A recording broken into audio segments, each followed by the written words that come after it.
scènes de guerre et d'insurrection sur la place de l'Indépendance en plein cœur de Kiev, où les combats ont eu lieu toute la nuit. Les hommes que la rue veut chasser, ce sont eux. Viktor Yanukovych, 63 ans, président de la République depuis 4 ans.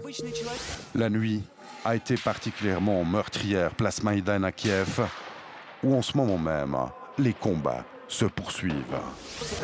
Alexandre Yanukovych, 40 ans, un des 2 fils du président, homme d'affaires. Il pèse 550 millions de dollars, gagnés en moins de 3 ans. Et ce qui frappe, c'est leur regard ultra déterminé, sans peur. Tous, femmes, hommes, jeunes, vieux, disent la même chose. Ils se battront jusqu'au bout, comprenez, jusqu'à la mort, pour que le président s'en aille. Rinat Akhmetov, 47 ans, première fortune d'Ukraine, 47e mondial, 15 milliards de dollars. Les manifestants, qui quand même ne sont pas tout à fait des manifestants pacifiques comme on voudrait les présenter.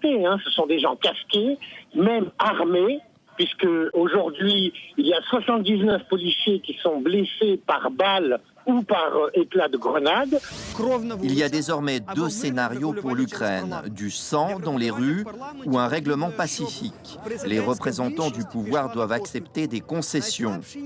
Leur point faible, c'est l'argent qu'ils nous ont volé et qu'ils ont caché dans le système financier européen. Ils ont tellement peur de le perdre. Moi, comme beaucoup de personnes qui sont ici, je ne veux pas qu'il y ait de pourparlers, quel qu'il soit. Il faut que le gouvernement démissionne tout de suite et ensuite seulement on mettra en place un gouvernement provisoire, puis des élections. Khmelnytsky, dans l'ouest de l'Ukraine. Alors que le bâtiment des forces spéciales est pris d'assaut, une jeune fille est tombée sous les balles d'un sniper. C'est ce bain de sang, ce recours à la force dont M. Yanukovych porte la responsabilité. Et donc là, il y a, je crois, une tâche indélébile qui devrait mettre définitivement fin à sa carrière au profit de l'opposition.